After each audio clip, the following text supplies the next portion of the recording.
નમસ્કાર દોસ્તો, હું આપનો મિત્ર ફિલસુફ દિનેશ ગણિત આપ સર્વનું હાર્દિક સ્વાગત કરું છું આપના પોતાના સહિરા પ્લેટફોર્મ ગણિત ગાઈડન્સ પર. દોસ્તો, ગઈકાલે મેં તમને જીપીએસસી અને જીપીએસસીનું કેલેન્ડર જે છે એની ચર્ચાઓ આપણે યુટ્યુબ ચેનલમાં કરી હતી. આજે દોસ્તો જે છે જીપીએસસીએ મસ્ત મજાનો જે નવો સિલેબસ કોમન સિલેબસ આપ્યો છે.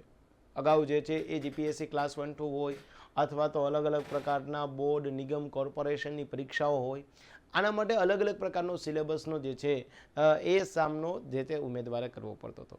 પરંતુ જીપીએસસી જે છે એમની સારી દીર્ઘદ્રષ્ટિ ના ધ્યાનમાં રાખી અને હસમુખ પટેલ સાહેબે જે છે એ દરેક માટે એક કોમન સિલેબસ આપી દીધો છે. કોમન સિલેબસમાં ઘણા બધા જે છે ફેરફાર જોવા મળે છે. આ સિલેબસની પીડીએફ પણ આપણી પાસે અવેલેબલ હશે, પણ એનું મટીરિયલ ક્યાંથી ફાઇન્ડ કરવું જોઈએ? અત્યારથી જ પ્રિપેરેશન કરવી હોય તો એનું યોગ્ય વેસ હોવું જોઈએ, એનું યોગ્ય જે છે આ શેડ્યુલ શું બનેલું હોવું જોઈએ. આના માટેની ચર્ચા કરવા માટે હું અને તમે આ વિડીયો માટે મળ્યા છે. ફરી એક વખત આપનું હાર્દિક સ્વાગત છે આપના પોતાના પ્લેટફોર્મ પર ગણિત ગાઈડન્સમાં. આવું જોઈએ દોસ્તો, આની આમ તો તમારે લેક્ચર સમજવાનો છે. ટેલિગ્રામ ચેનલ ગણિત ગાઈડન્સમાં દોસ્તો આ જ વસ્તુ જે એડિટ કરેલી જે છે એ પીડીએફ હું આપને શેર કરી દઈશ. આજે હું તમને એ બી કહી દઈશ કે આમાં કઈ બુક વાંચવી જોઈએ, કઈ બુક ન વાંચવી જોઈએ. ઠીક છે? તો પહેલી વસ્તુ દોસ્તો, સિલેબસમાં જે છે એ આપણે ત્યાં અગાઉના સિલેબસમાં એવું થતું હતું કે કલ્ચર અને હિસ્ટ્રી આ બંને અલગ અલગ હતા. જ્યારે આ સિલેબસમાં એવું થઈ ગયું છે દોસ્તો કે કલ્ચર હિસ્ટ્રી બંનેને કમ્બાઈન કરી દેવામાં આવ્યા. એવું લોકો કહેતા હોય કે કલ્ચરનું ભારણ વધારે ઓછું, આવું કશું નથી. સિલેબસમાં જે છે અમુક ટોપિક જે છે એને દૂર કરવામાં આવ્યા, અમુક ટોપિકને એડ કરવામાં આવ્યા છે. ઠીક છે? સો હિસ્ટ્રીના ટોપિક અંતર્ગત છે દોસ્તો, પહેલો ટોપિક જે છે એ એઝ ઇટ ઇઝ આપણે ત્યાં જોતા હોય છે કે સિંધુ ખીણની જે છે એ સભ્યતાઓના પ્રશ્ન અગાઉ પણ પૂછાતા હતા અને અત્યારે પણ પૂછાવાના જે છે એ, એટલે એક જે છે એ સિંધુ સભ્યતાઓ, વૈદિક યુગ, જૈન અને બૌદ્ધિઝમ છે દોસ્તો. મધ્ય એશિયા સાથેના સંપર્કો છે, પ્રાચીન, મધ્યકાલીન, અર્વાચીન ભારત અને ગુજરાતના મુખ્ય રાજવંશો. એટલે પ્રાચીન પણ છે, મધ્યકાલીન પણ છે, અર્વાચીન છે. એના અલગ અલગ પ્રકારના શાસકો છે, વહીવટી તંત્ર છે, સામાજિક, ધાર્મિક અને આર્થિક પરિસ્થિતિ છે. હવે જે પહેલા 3 ટોપિક છે દોસ્તો, એ ટોપિકમાં આપણે શું કરવાનું છે? એક તો દોસ્તો જે છે એ આ સિંધુ સભ્યતાઓ જે છે એ સિંધુ સભ્યતા જે છે એમના બાબતમાં તમારે સમજવાનું એ છે કે સિંધુ સભ્યતાની સાથે સાથે વિશ્વની અન્ય સભ્યતાઓ, આ બંનેને તમારે કમ્પેરિઝન કરવાની. મતલબ ઇજિપ્તની જે છે એ સંસ્કૃતિ હોય, મેસોપોટેમિયાની જે સંસ્કૃતિ હોય અને સિંધુ સભ્યતા હોય, આ બંને વચ્ચે, ત્રણેય વચ્ચે શું સામ્યતા છે? એક તો દોસ્તો જે છે એ આમના નગરો અને નગરોમાંથી મળેલા અલગ અલગ પ્રકારના અવશેષો, આ અવશેષો તમારે યાદ રાખશો. એક દોસ્તો નગરની વિશેષતા તો બટ ઓબિયસ છે, તમારે યાદ રાખવાની થશે. એક વારે તહેવારે પ્રશ્ન પૂછાય છે દોસ્તો કે ભાઈ આ બધા નગર છે એ નગરના પતન થયા છે, એ પતન થવા પાછળના કારણો તો આપ જાણો જ છો કે પતન થવા માટે અલગ અલગ કદાચ કુદરતી જે છે એ આફત આવી ગઈ હોય, અન્ય શાસકનું જે છે એ આક્રમણ થયું હોય, પણ એ આક્રમણ જે છે એ કોના દ્વારા થયું અને એ પતન કેવી રીતે થયું એ એક તો તમારે જાણવાનું છે. બિકોઝ હસમુખ પટેલ સાહેબે જે છે એ તમને ટ્વીટ કરીને કીધેલું છે દોસ્તો કે ભાઈ હવે પછી જે છે એ જીપીએસસીને આપણે equivalent two UPSC in terms of content બનાવવાની થાય છે. તો આ જે છે એ એક હિન્ટ છે દોસ્તો કે તમારે યુપીએસસીના જે છે એ ક્વેશ્ચન જોવા પડશે. બાકી જે છે એ તમે ખોટી ફાકા ફોજદારી કરો છો એનાથી પરીક્ષા પાસ નહીં થાય. આપની પાસે યોગ્ય કન્ટેન્ટ હશે, યોગ્ય મેન્ટરશીપ હશે, એક જગ્યાએ વાંચવા માટે સારી સ્પેસ હશે અને સારા જે છે એ ગાઈડન્સ આપનાર વ્યક્તિ હશે, આપની સફળતા સુનિશ્ચિત છે. આમાં કોઈ શંકા મને નથી, આપને હોય તો ખ્યાલ નથી. બીજી બાબત છે દોસ્તો અહીંયા જૈન ધર્મ, બૌદ્ધ ધર્મ. તો તમારે એક તો મહાવીર જે છે એ મહાવીર સ્વામીને યાદ રાખવાના છે, એની સાથે ગૌતમ બુદ્ધને યાદ રાખવાના છે, એમના જન્મની સાથે આવેલી બાબતો યાદ રાખવાની છે. પરંતુ અહીંયા દોસ્તો એક તો બંનેમાં જે સામ્યતા શું છે એ સામ્યતા જે છે તમારે યાદ રાખવાની. કારણ કે તમને ખબર છે કે જીપીએસસી સ્ટેટમેન્ટ કન્ક્લુઝન વાળા ક્વેશ્ચન પૂછતી હોય તો જૈન ધર્મ, બૌદ્ધ ધર્મ કે કોઈ ભગવાનમાં માને છે, કોઈ ભગવાનમાં નથી માનતા. બીજું કે અલગ અલગ પ્રકારની જે છે એ જૈન, બૌદ્ધ ધર્મની પરિષદો હોય, આ પરિષદો તમારે યાદ રાખવાની થાય છે દોસ્તો. બીજું જૈન ધર્મ બૌદ્ધ ધર્મના જે ધર્મગુરુઓ થઈ ગયા હોય એમને જે આપેલા સિદ્ધાંતો છે આ સિદ્ધાંતોને તમારે યાદ રાખવાના થાય છે દોસ્તો. ત્રીજું, જૈન ધર્મ બૌદ્ધ ધર્મના અનુયાયીઓ છે, આ અનુયાયીઓને તમારે યાદ રાખવાના છે. હવે જો આ 4 ટોપિક તમે જૈન ધર્મ બૌદ્ધ ધર્મના સારી રીતે કરી દો, પહેલાં તો બંનેને કમ્પેરિઝન કરી દો, એમની પરિષદ જે છે એ પરિષદમાંય પાછા એમના પ્રમુખ, એમના ઉપપ્રમુખ, પરિષદ કયા સ્થળે બોલાવવામાં આવી હતી, કોને બોલાવવામાં આવી હતી, પરિષદને શું કામ બોલાવવામાં આવી હતી, પરિષદ બોલાવી લીધા બાદ અન્ય કઈ કઈ બાબતો જે છે એમાં જોવાલાયક હતી, એક એમને કયા કયા ઉપદેશો આપેલા છે, કયા કયા સિદ્ધાંતો આપેલા છે, એ સિદ્ધાંતો અત્યારે માનવ જીવનમાં શું ઉપયોગી થાય છે. માત્ર સિદ્ધાંતો યાદ રાખવાના નથી, પણ સિદ્ધાંતો લાવ્યા છે દોસ્તો, તો સિદ્ધાંતોથી અત્યારે આપણને માનવ જીવનમાં શું ઉપયોગી થાય છે એ તમારે જે છે એ યાદ રાખવાનું થાય.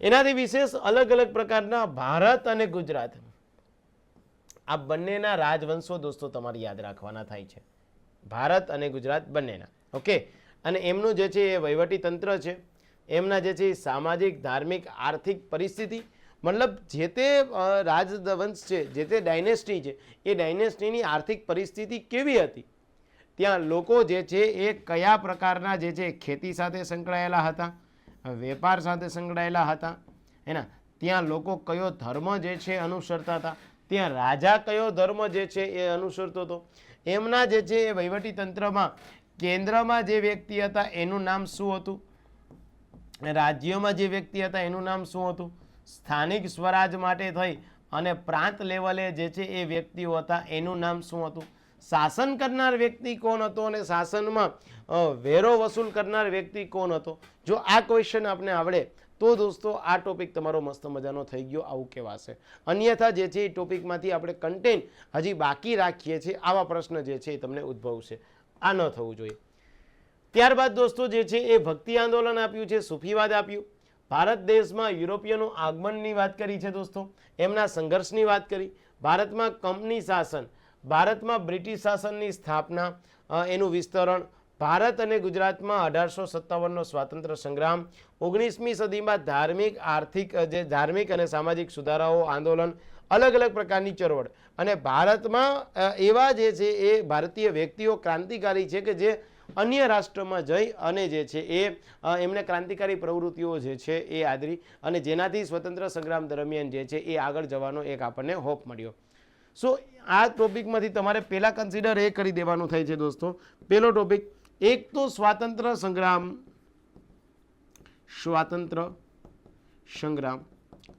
અને એમાં સંકળાયેલા વ્યક્તિઓ, પછી એ વ્યક્તિ ભારતનો હોય કે પછી જે છે એ ભારતમાં પ્રવૃત્તિ કરતા હોય કે અન્ય રાષ્ટ્રમાં પ્રવૃત્તિ કરતા હોય. ઓકે, એક સામાજિક ધાર્મિક જે છે દોસ્તો સુધારા માટેની સંસ્થાઓ.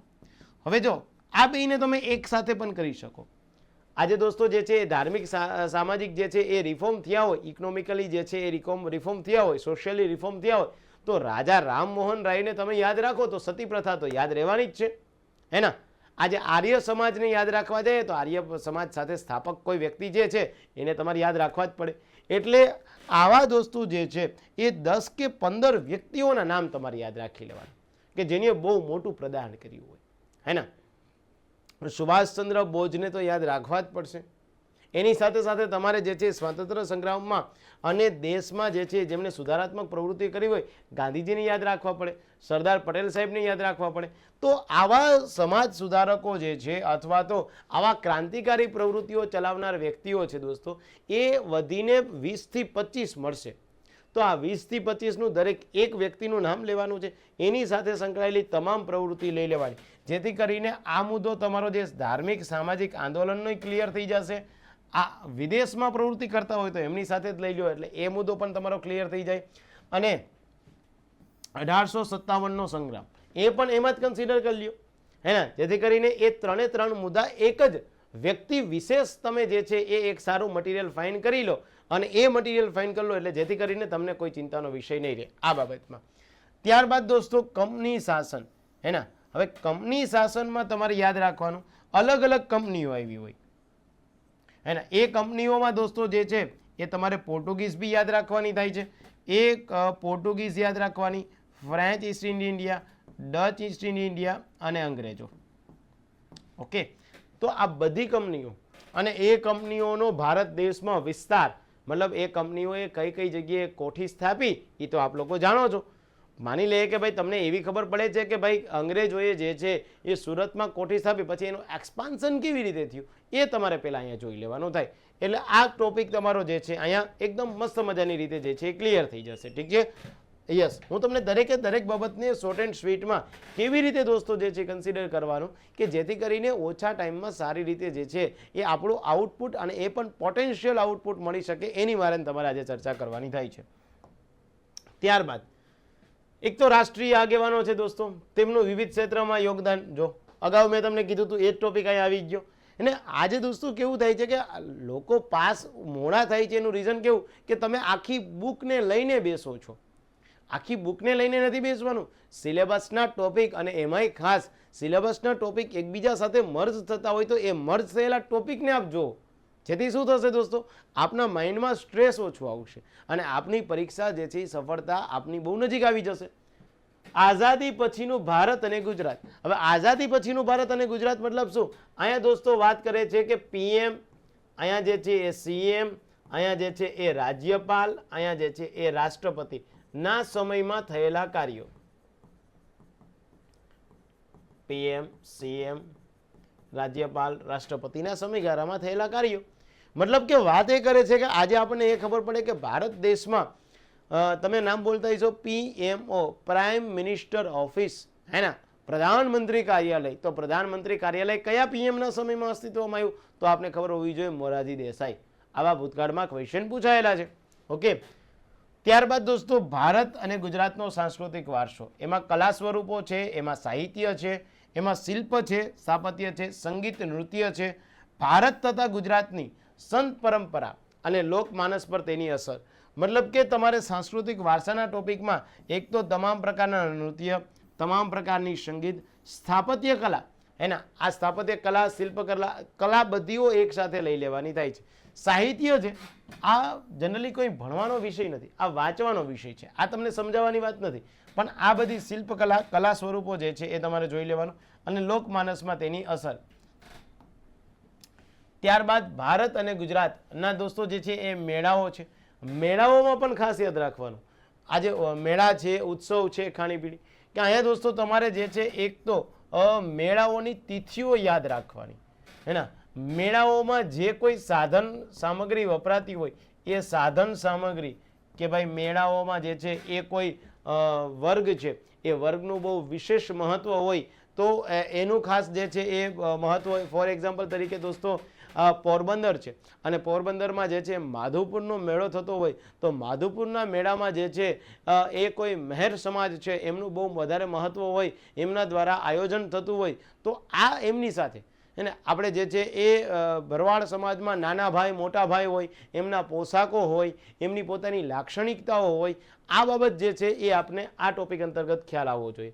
એની સાથે થોડો જીકે જેવો ટોપિક છે, જીકેનો, કે ગુજરાતમાં જે છે એ મ્યુઝિયમ છે, પુસ્તકાલય પ્રવૃત્તિ, પુસ્તકાલય પ્રવૃત્તિ સાથે સંકળાયેલા વ્યક્તિ હોય, સાંસ્કૃતિક, ધાર્મિક અને સાહિત્યિક મહત્વ, ગુજરાતની રંગભૂમિમાં નાટકો, ગીતો અને નાટ્ય મંડળીઓ હોય, એ તમારે કન્સિડર કરવાના થાય. સો આ એક ટોપિક જે છે એ તમારો આવી જશે. ત્યારબાદ આદિવાસી જીવન, ગુજરાતી સાહિત્ય, ગુજરાતના તીર્થસ્થળો અને પર્યટન સ્થળો હોવા જોઈએ. ઓકે, હવે તમારા મગજમાં એ પ્રશ્ન થાય સર આ તમે બધું જ કહી દીધું છે, પણ હવે ઇતિહાસ વિષય માટે અમારે કરવાનું શું? હવે જો ઇતિહાસ વિષય માટે દોસ્તો તમારે પહેલાં તો બુક જોતી હોય તો બુક માટે હું તમને પહેલાં કહું છું.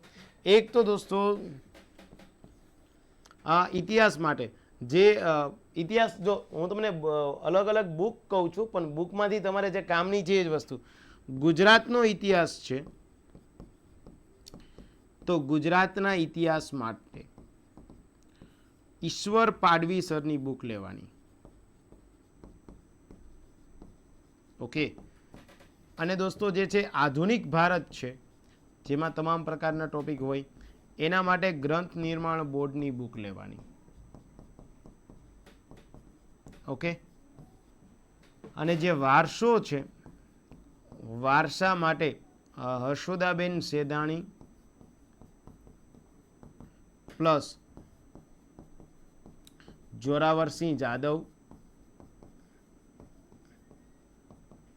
માહિતી ખાતાની બુક લેવાની. ઓકે, આ બુક લેશો અને આ બુકમાંથી અલગ અલગ પ્રકારના ટોપિક અને પોતાનું એક મટીરિયલ જે છે એ તૈયાર કરવાનું થાય છે. ઓકે, તો એ તમારે જે છે એ બુક તમારા અહીંથી કન્સિડર થઈ જશે અને આ બુક લઈ લો. આપના જે છે ઓલમોસ્ટ જે છે એ ટોપિક આમાંથી કન્સિડર થઈ જશે. ડન. ચલો તો આગળ વધીએ. ત્યારબાદ દોસ્તો જે છે એ આવશે ભારતનું બંધારણ, બીજો ટોપિક. એમાં એક તો ઉદ્ભવ અને વિકાસ, મતલબ શું છે દોસ્તો, ભારત દેશમાં જે છે એ ભારતના બંધારણના ઇતિહાસની વાત કરે છે.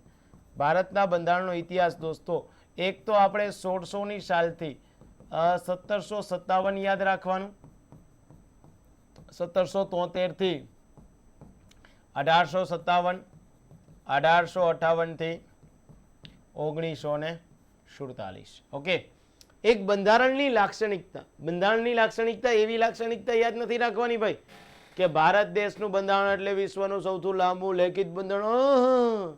બહુ હોશિયાર. આ બધું જે છે એ 2005માં આવતું હતું, અત્યારે 2025 ચાલે છે, હે ને. ભારત દેશ સમવાય છતાં એકતંત્રી છે. ભારત દેશમાં કટોકટીની જોગવાઈ, ફંડામેન્ટલ રાઇટ સાથે સંકળાયેલી બાબતો, ફંડામેન્ટલ ડ્યુટી, હે ને. આપણે ત્યાં સમવાય તંત્ર, સંઘનું શાસન, એના આ બધી વાત. અગત્યના બંધારણીય સુધારા, એના બંધારણના સુધારા દોસ્તો 106 થઈ ગયા છે 2025માં ફેબમાં હું તમે વાત કરીએ ત્યારે. પણ એમાંથી 40 સુધારા જે અગત્યના છે એ 40 અગત્યના સુધારા જે છે એ કરવાના થાય. બીજું, અંતનિહિત માળખું. તમારામાંથી ઘણા બધા મિત્રોનો જે છે એક ક્વેશ્ચન એ સર આ અંતનિહિત માળખું એટલે શું? અંતનિહિત માળખું એટલે દોસ્તો બંધારણની મૂળ રચનાઓ, એના બંધારણની બેઝિક સ્ટ્રક્ચર. આને શું કહેવાય? તો કે ભાઈ અંતનિહિત માળખું. તો એક આને યાદ રાખવાનું થાય છે. બંધારણીય સંસ્થાઓ, એમાં એક તો બંધારણીય સંસ્થાઓના સત્તા, કાર્ય, જવાબદારી, વૈધાનિક, નિયમનકારી અને અર્ધ ન્યાયિક સંસ્થાઓ. તો કોઈ પણ સંસ્થા 3 પ્રકારની હશે દોસ્તો. એક સંસ્થા હશે બંધારણીય સંસ્થા, મતલબ કે જેનો બંધારણમાં ઉલ્લેખ કરેલો છે. આજ તમે નામ સાંભળ્યું છે યુપીએસસી, તો આનો બંધારણમાં ઉલ્લેખ હોય 315માં. તમે નામ સાંભળ્યું ઇલેક્શન કમિશન ઓફ ઇન્ડિયા, તો આનો પણ બંધારણમાં ઉલ્લેખ હોય 324માં. વૈધાનિક સંસ્થા દોસ્તો એટલે કે જેનો કોઈ એક્ટ બનાવવામાં આવ્યો હોય એ, એટલે અહીંયા નામ થાય છે SEBI, security exchange board of India. તમે અહીં કન્સિડર કરી શકો try, telecom regulatory authority of India. નિયમનકારી અને અર્ધ ન્યાયિક સંસ્થા. અર્ધ ન્યાયિક સંસ્થા એટલે કે જેની પાસે સિવિલ કોર્ટના રાઇટ્સ હોય એ કોર્ટ. જે એવી સંસ્થા કે જેની પાસે સિવિલ કોર્ટ, આપણે ત્યાં કહી શકાય માનવ અધિકાર આયોગ, આપણે ત્યાં central vigilance commission, CIC central information commission, Lokpal, આ બધી સંસ્થાઓ. ઓકે, તો એક તમારે જે છે એ કન્સિડર કરવાનું. સ્થાનિક સ્વરાજ્યની સંસ્થા મતલબ પંચાયતી રાજ. ભારતમાં જ્યુડિશિયલ સિસ્ટમ પણ ખાસ યાદ રાખવાનું. જ્યુડિશિયલ સિસ્ટમમાં જ્યુડિશિયલ રિવ્યુ, ત્યારબાદ PIL અને મહત્વના જે છે એ ચુકાદાઓ આ કન્સિડર કરવાના થાય છે. ઓકે, એટલે જે અધૂરા ઘડા હોય એ અધૂરા ઘડા સીધા જ સુપ્રીમ કોર્ટ અનુચ્છેદ 124 થી ચાલુ કરી દે અધૂરા ઘડા, એવું નથી કરવાનું. પહેલા જ્યુડિશિયલ સિસ્ટમ સમજવાની, પહેલા જજમેન્ટ કેવી રીતે આવે એ સમજવાના. જજમેન્ટ આવે એના બાદ અલગ અલગ જજના પ્રકાર સમજવાના, જજની બેન્ચ સમજવાની, એની ખંડપીઠ સમજવાની, હે ને. જ્યુડિશિયલ રિવ્યુ સમજવાનું.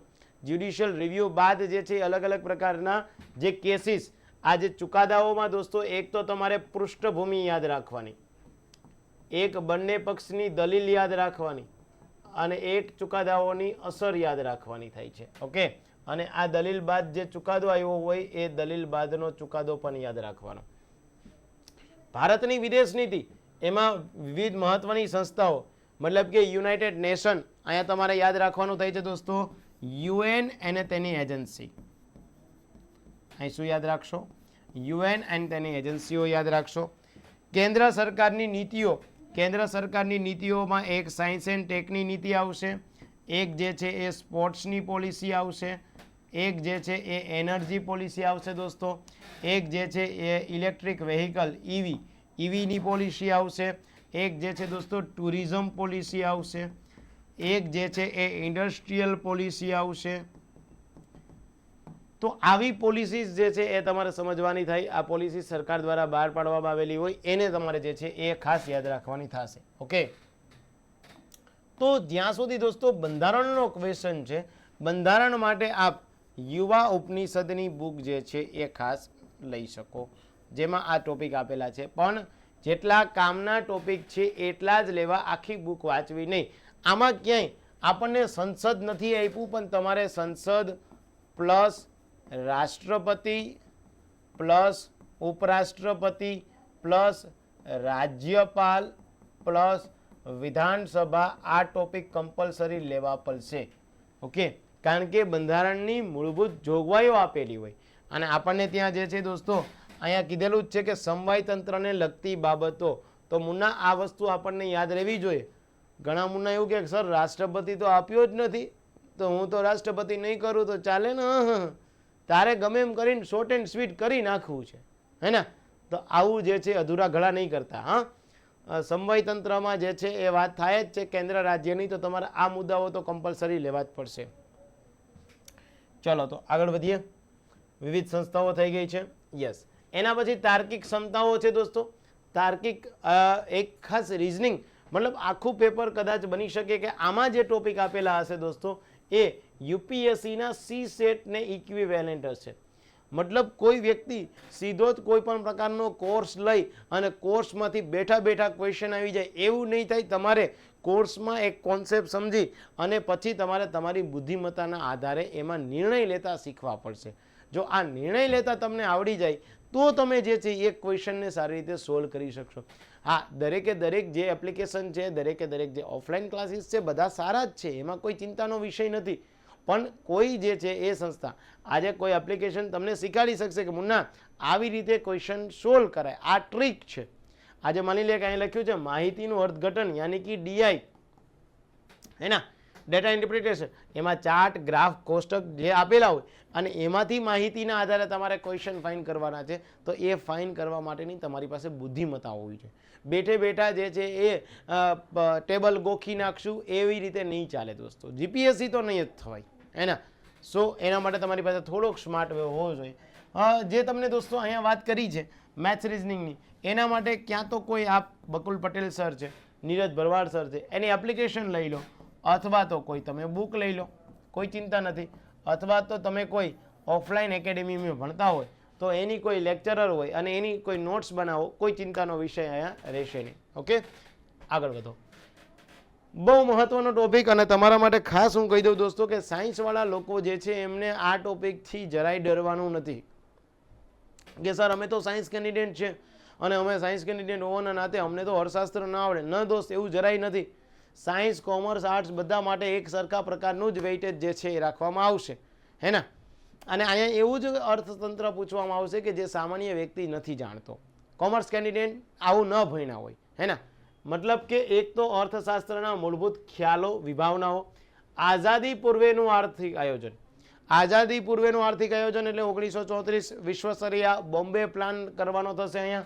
એની સાથે થશે દોસ્તો નીતિ આયોગ લેવાનું થાય. આ નીતિ આયોગને તમે સીધા જ બંધારણીય ગેરબંધારણીય સંસ્થામાં લઈ લ્યો તો અહીંયા કોઈ લેવાની જરૂરિયાત નથી. એની સાથે સાથે આયોજનની કામગીરી અને આયોજનના મોડેલ આમાં લેવાનું થાય દોસ્તો તમારે પંચવર્ષીય યોજના. આમાં શું લેવાનું? પંચવર્ષીય યોજના. નીતિ આયોગ કરો છે તો તમારે ઇન્ડેક્સિસ લેવા પડશે. એના નીતિ આયોગના જે છે એ રિપોર્ટ અને રિપોર્ટના જે છે એ માપદંડ, એના પેરામીટર્સ જે છે એ લેવા પડશે. અને એમાં જે છે એ અલગ અલગ પ્રકારના રાજ્યોનો રેન્ક, આ રાજ્યોનો રેન્ક એ તમારે જે છે એ કન્સિડર કરવો પડશે. પંચવર્ષીય યોજના આ ખાસ યાદ રાખજો. પંચવર્ષીય યોજનાનું જે છે એ મૂલ્યાંકન થવું જરૂરી છે. પંચવર્ષીય યોજના તો તમને કોઈ પણ ફેકલ્ટી શીખવાડી શકે, પણ પંચવર્ષીય યોજનાના લેખાજોખા તમને કોઈ ન શીખવાડી શકે. આના માટે તમારી પાસે સારી જે છે એ ગાઈડન્સશીપ અથવા તો મેન્ટરશીપ હોવી જોઈએ. ત્યારબાદ દોસ્તો કૃષિ ક્ષેત્ર અને એની સાથે સંકળાયેલી બાબતો આપી છે. અહીંયા ઔદ્યોગિક ક્ષેત્ર આપ્યું છે, ઔદ્યોગિક નીતિ આપી છે. એટલે અહીંયા તમારે જે છે એ કૃષિ અને ઉદ્યોગ, કૃષિમાં દોસ્તો એક તો કૃષિ ક્ષેત્રના ડેવલપમેન્ટ માટે સરકારે કેવા પ્રયત્ન કર્યા એ તમારે શીખવાનું થાય છે. એની સાથે સાથે ઔદ્યોગિક બાબતમાં શું આપણને જે છે એ પડકાર છે, ઔદ્યોગિક ડેવલપમેન્ટમાં ખામીઓ શું છે, એના માટે સરકારે સુધારાત્મક પગલાઓ કેવા લીધેલા છે, સુધારાત્મક પગલાઓના બેઝ ઉપર પરિણામ કેવા મળ્યા છે, એ આપણે જે છે અહીંયા મેન્શન કરવાનું થાય. કૃષિ અને ઉદ્યોગ બંનેમાં આના માટે થઈ આમાં સેજ સરની નીતિઓ આવી જશે દોસ્તો. વિદેશી મૂડીરોકાણ આવી જાય. એના માટે સરકારે પ્રયત્ન કર્યા હોય તો ત્યાં DPIIT આવો કોઈ વિભાગ ચાલુ કર્યો હોય તો આ વિભાગ બેન તમને ખબર હોવી જોઈએ. ઓકે, ચાલો. ભારતીય અર્થતંત્રનું આંતરમાળખું.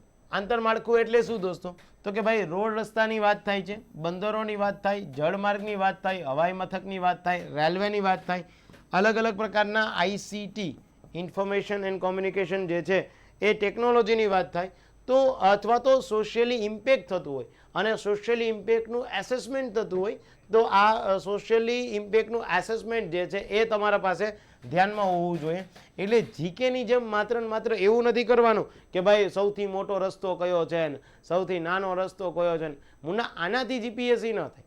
આના માટે તમારે એ કરવું પડે કે સરકાર દ્વારા ગોલ્ડન કોરિડોર શું છે, સરકાર દ્વારા ભારતમાલા પ્રોજેક્ટ શું છે, સરકાર દ્વારા આપણે ત્યાં જે છે એ સાગરમાલા પ્રોજેક્ટ શું છે, સાગરમાલા પ્રોજેક્ટ શરૂ કર્યો છે તો કયા જે છે એ રેલવે સ્ટેશનને, કયા બંદરને, ભારતમાલા છે તો કયા કયા રોડ રસ્તા જે છે એમને અસર કરે છે એ તમારી પાસે એક ડિટેલ સારી રીતે હોવી છે. એક વસ્તીના માળખાના અલગ અલગ પ્રકારના ફેરફાર અને ફેરફારમાં જે છે એ ગરીબી, અસમાનતાનું માળખું, ગ્રામ્ય રોજગાર એટલે કે ગ્રામમાં લોકોને રોજગાર મળે એના માટે થઈ અને જે છે એ મનરેગા જેવી યોજનાઓ. ઓકે, આ યોજનાઓ, એના નિર્દેશકો, સરકાર દ્વારા જે છે એ સાક્ષરતા લાવવા માટેના વૃદ્ધિદર જે છે એના માટે અને જાતિ પ્રમાણ ગ્રામીણ અને શહેરી અને સ્થાનાંતર થાય છે લોકોનું. તો સ્થાનાંતર શું કામ થાય છે? સ્થાનાંતર અટકાવવા માટેના પ્રયત્નો શું થયું? લોકો ગ્રામ્ય કક્ષાએથી શહેરમાં જાય છે. ઓકે, પણ એના માટે સરકારે શું પ્રયત્ન કર્યા છે? લોકો શહેરમાં આવે તો શહેરમાં આપણે ત્યાં જે છે 8 મહાનગરપાલિકા હતી, હવે 9 કરી દીધી એક્સ્ટ્રા અને 17 જે છે થઈ ગઈ. હે ને, આ ખબર હોવી જોઈએ આપણે. ચાલો, એક તો દોસ્તો આને કહેવાય ટેક્સેશન. હે ને, અહીંયા તમારે બે વસ્તુ યાદ રાખવાની થાય છે. એક તો ટેક્સેશન મેથડ યાદ રાખવાની છે. શું યાદ રાખવાની? Taxation method. એક યાદ રાખવાનું છે દોસ્તો types of tax. Types of tax અને ટાઈપ્સ ઓફ ટેક્સમાં ડિરેક્ટ ઇનડાયરેક્ટ શું કહેવાય એ યાદ રાખવાનું અને બેમાં કયા કયા ટેક્સીસ આવી જાય છે, ટેક્સીસમાં રિફોર્મ કયા થયા છે એ, અને એક યાદ રાખવાનું ટેક્સ ચાર્ટર. એક શું યાદ રાખશો દોસ્તો? Tax charter. ઓકે, તો આ તમને પરીક્ષામાં ઉપયોગી નીવડવાનું છે. અને વિદેશ વ્યાપારના વલણો. હવે ઇકોનોમિક્સ માટે દોસ્તો જે છે એ હું તમને બે બુક આપી દઉં છું. એક છે દૃષ્ટિ IS, આ ઇંગ્લિશ અને હિન્દીમાં હશે. ઓકે, તો એક દૃષ્ટિ IS અને લાસ્ટમાં હું તમને એ બી કહી દઈશ કે બધાનું એક સાથે મટીરિયલ કેવી રીતે ફાઇન્ડ કરું. પણ ગુજરાતી કોઈ ઇકોનોમિક્સની બુક જે છે એ લેતા નહીં. આમાં જે છે તમને જે સારા સારા મુદ્દાઓ કન્સિડર કરી દીધા છે. ગુજરાતનું અર્થતંત્ર વન ટાઈપ ઓફ જીકેનો ટોપિક છે. એટલે આમાં ક્યાં બાજરો સૌથી વધારે થાય, ક્યાં ઓછો થાય, ક્યાં ફળદ્રુપ જમીન વધારે, એની વાત થાય છે. ચલો, ત્યારબાદ દોસ્તો આપ્યો છે ભૂગોળ. ભૂગોળમાં એક તો દોસ્તો જે છે એ સામાન્ય ભૂગોળ આપ્યું છે. સામાન્ય રીતે આ તમને થોડો સાયન્સ જેવો ટોપિક દેખાશે. સૂર્યમંડળના ભાગરૂપ પૃથ્વી, પૃથ્વીની ગતિ, એની સમય, એની ઋતુની વિભાવનાઓ, પૃથ્વીની આંતરિક રચનાઓ જે છે એ. હે ને, એક તમને આ એક છે દોસ્તો ફિઝિકલ જોગ્રાફી. ચક્રવાત છે, કુદરતી વનસ્પતિ છે, રાષ્ટ્રીય ઉદ્યાન જે છે, અભયારણ્ય છે, જમીનના મુખ્ય પ્રકારો છે, ખડકો છે, ખનિજો જે છે એ. એની સાથે સાથે સામાજિક ભૂગોળ. સામાજિક ભૂગોળમાં SC છે, ST છે, એક એના સિવાયની જે છે એ ભાષાકીય સમૂહ છે, ગ્રામીણ શહેરી ઘટકો છે અને એક આર્થિક ભૂગોળ છે દોસ્તો. ઓકે, તો ભૂગોળમાં તમને બે બુક હું આપું છું. એક જે છે દોસ્તો આર્થિક ભૂગોળ છે, એના માટે મંજુલાબેન દવે, અને જે ભૌતિક ભૂગોળ છે એ પ્રોફેસર જસાણી સરની બુક. ઓકે, આ આપું છું. અને યુટ્યુબમાં physical geography by Sumit sir, Sumit and Rajendra. આ હિન્દીના જે છે એ બે ફેકલ્ટી છે, એના પણ બહુ સારા લેક્ચરો છે. તો તમે તમામ પ્રકારના મુદ્દાઓ અહીંથી જે છે એ કન્સિડર કરી શકો. ત્યારબાદ દોસ્તો સાયન્સ એન્ડ ટેકનું જે છે એ વેઇટેજ થોડું બીજા કરતાં અને લાસ્ટ જે છે એ લેક્ચર કરતાં જે છે એ વધારી દીધું છે લાસ્ટ કન્ટેન્ટ કરતાં. એક તો બેઝિક સાયન્સ એન્ડ ટેકની જે છે કે ભાઈ સાયન્સ એન્ડ ટેક બાબતે રાષ્ટ્રીય નીતિઓ આપી છે, સાયન્સ એન્ડ ટેક બાબતે અલગ અલગ પ્રકારની સંસ્થાઓ છે. અહીંયા વધારે આપી લીધું છે કે સાયન્સ એન્ડ ટેકમાં અલગ અલગ પ્રકારના વૈજ્ઞાનિકો અને એ વૈજ્ઞાનિકોનું જે છે પ્રદાન શું છે એક એ આપ્યું છે તમને. આઈસીટી પહેલાં પણ ટોપિક હતો, અત્યારે પણ છે. એની સાથે સાથે દોસ્તો એક જે છે સ્પેસ સાયન્સ અને ડિફેન્સ આ પણ છે દોસ્તો, અને એક જે છે એનર્જી, અને એની સાથે સાથે જે છે એ એક આપણે ત્યાં છે પરમાણુની નીતિ છે દોસ્તો, અને એક પર્યાવરણ વિજ્ઞાન છે, એક જે છે બાયોટેકનોલોજી, નેનો ટેકનોલોજી. આ બે ટોપિક જે છે તમને બીજાની કમ્પેરિઝનમાં જે છે થોડા વધારે આપ્યા છે. એટલે સાયન્સ એન્ડ ટેકમાં હું તમને એ કહીશ કે સાયન્સ એન્ડ ટેક માટે એક તો આપ યુવા ઉપનિષદની બુક વાંચો, અને બીજી એક કાઝી સરની બુક છે જેમાં સાયન્સ એન્ડ ટેકના જે સિલેક્ટેડ ટોપિક છે એ બંનેમાંથી જે છે એ આપણે તારવી લેવાના થાય, તો જેથી કરીને આપણને ખ્યાલ આવે કે ભાઈ બંનેમાંથી સિલેક્ટેડ ટોપિક લઈ લઈએ તો આપણો સાયન્સ એન્ડ ટેકનો જે મુદ્દો જે છે એ સારી રીતે આઈસીટી જે છે, ડિફેન્સ છે, સ્પેસ સાયન્સ છે, એની સાથે સાથે સેટેલાઇટ છે, સ્ટુડન્ટ સેટેલાઇટ છે, ઇન્સેટ છે, એને ગગન છે, એ આપણને સારી રીતે આવડી જાય. અને આ જે છે સામાન્ય જ્ઞાન, પ્રાદેશિક બાબતો મતલબ કરંટ અફેર્સ. આજે કરંટ અફેર્સ યાદ રાખવાનું દોસ્તો, કરંટ અફેર્સ માટે કોઈ પણ મેગેઝિન લઈ લો, અને મેગેઝિનમાં આપ વર્લ્ડ ઇનબોક્સનું મેગેઝિન અથવા યુવા ઉપનિષદનું મેગેઝિન અથવા લિબર્ટી કેરિયર એકેડેમીનું મેગેઝિન પણ છેલ્લા 6 મહિના મેક્સ, છેલ્લા 6 મહિનાનું મેગેઝિન આપ કન્સિડર કરી લો. હવે જો બધું અલગ અલગ બુકમાંથી ન લેવું હોય દોસ્તો તો જીપીએસસીનો ઓલ ઇન ફાઉન્ડેશન કોર્સ જે છે એ આપણી એપ્લિકેશનમાં ઉપલબ્ધ છે, જેમાં સાયન્સ એન્ડ ટેક જે છે એ વિમલ ભટ્ટી સર ભણાવશે. અત્યારે સર આઈસીઈ નામની પ્રીમિયમ ઇન્સ્ટિટ્યૂટ છે એમાં જાય છે. કેતન પટેલ સર ઇતિહાસ અને સાંસ્કૃતિક વારસો ભણાવશે. સર બી જે છે આઈસીઈમાં જાય છે. વિમલ ભટ્ટી સર વેબસંકુલમાં જે છે એ સારી સંસ્થામાં જાય છે. રાવલિયા સર મુરલીધર એકેડેમી પોતાની ચલાવે છે. હું દિનેશ કણેત તમારું બંધારણ અને અર્થશાસ્ત્ર જે છે એ હું તમારું લેવાનો થાય છે. હિરેન સોલંકી સર જે છે એ તમારું મેથ્સ રિઝનિંગ લેવાના થાય છે. તો આ માટે થઈ અને આપ એપ્લિકેશનમાં જે છે એ 20,000 છે, પણ અત્યારે 5,999 જે છે એટલે કે 70% જેવું ડિસ્કાઉન્ટ ચાલે છે. 1 વર્ષ માટે કોર્સ રહેશે. આ કોર્સમાં દોસ્તો તમને તમામ લેક્ચરે આવશે, લેક્ચરની પીડીએફ પણ આવી જશે, લેક્ચરના એમસીક્યુ પણ આવી જશે, લેક્ચરમાં જીસીઆરટી એનસીઆરટી બેઝ બી આવી જશે, જીસીઆરટી બેઝ સિવાય મોડેલ પેપર પણ આવી જશે, અને એની સાથે સાથે દોસ્તો જે છે એ આપ લોકો મેન્સની એક્ઝામ પણ આમાં જ શરૂઆત કરી શકશો. કરંટ અફેર્સ પણ આમાં જ આવી જવાનું છે, કોઈ ચિંતાનો વિષય છે નહીં. 1 વર્ષનો કોર્સ જોઈ લો. ડેમો લેક્ચર પણ જે છે એ યુટ્યુબમાં, એપ્લિકેશન બંનેમાં ઉપલબ્ધ છે. ત્યારબાદ નક્કી કરજો કે એપ્લિકેશન પરચેસ કરવી કે નહીં, અને એપ્લિકેશન પરચેસ કરવાથી શું ફાયદો છે એ એનો બેસ્ટ એક્ઝામ્પલ છે. આસિસ્ટન્ટ મેનેજરની દોસ્તો એક્ઝામ લેવાની છે જીપીએસસી દ્વારા. ટોટલ જે છે એ 200 માર્કના ટેકનિકલ પ્રશ્ન છે, 75 માર્ક આપણે એપ્લિકેશનમાંથી બેઠા આવેલા છે. અને આ પણ અત્યારે હું એમને વાતો નથી કરતો, યુટ્યુબમાં સેમ લેક્ચર લીધેલો છે. લેક્ચરમાં જે છે અહીંયા ક્વેશ્ચન આપ્યો હતો અને અહીંયા જે છે એ પ્રૂફ આપ્યું હતું. હજી આપણે યુટ્યુબમાં ફફડવું હોય તો આપણી ચેનલમાં ફફડી લેજો. આવા અત્યાર સુધી કોઈએ તમને પ્રૂફ નહીં આપ્યા હોય એના પછી ન કહેતા સર અમે રહી ગયા. એના સિવાય એસટીઆઈ, લાસ્ટ એસટીઆઈમાં દોસ્તો 200 માર્કમાંથી જે છે એ 60 ક્વેશ્ચન બેઠા તમને એપ્લિકેશનમાં વિથ પ્રૂફ. આ પણ તમને યુટ્યુબમાં લેક્ચર છે. આને હું પિન કરીને રાખું છું, આપ જોઈ લેજો, આપને ખ્યાલ આવશે. સીસી મેન્સમાં દોસ્તો 50 ક્વેશ્ચન ગ્રુપ એમાં, એમાંથી 19 ક્વેશ્ચન આપણી એપ્લિકેશનમાંથી બેઠા. આ આપણી અચીવમેન્ટ છે. એટલે લેક્ચર દોસ્તો આપણે બહુ ઓછા મૂકીએ છીએ, પણ જે લેક્ચર મૂકીએ છીએ એ બહુ સારી રીતે આપને સફળતા અપાવે એવા જ મૂકીએ છીએ. આપણી કનેક્ટ ગાઈડન્સ ટેલિગ્રામ ચેનલમાં આ મૂકી જ દઉં છું, હે ને. સો આપ લોકો તમામ સારી રીતે પાસ થાવ. પેઇડ કોર્સમાં ફરીથી આપણે પાછા મળશું, બંધારણ અને અર્થશાસ્ત્રના કોર્સમાં. આ કોર્સ લઈ લેવો જેથી કરીને કોઈ ત્યારબાદ પીડીએફની જરૂરિયાત નહીં રહે, ત્યારબાદ કોઈ પણ પ્રકારના અન્ય જે છે થોથા વાંચવાની જરૂરિયાત નહીં રહે. ઓકે, તો આપ સર્વેનો ખૂબ ખૂબ આભાર. આપે લેક્ચર જોયો. ફરી વખત મળશું. ત્યાં સુધી મને વિરામ આપો. આવજો. Bye, see ya and wish you all the very best. Thank you દોસ્તો.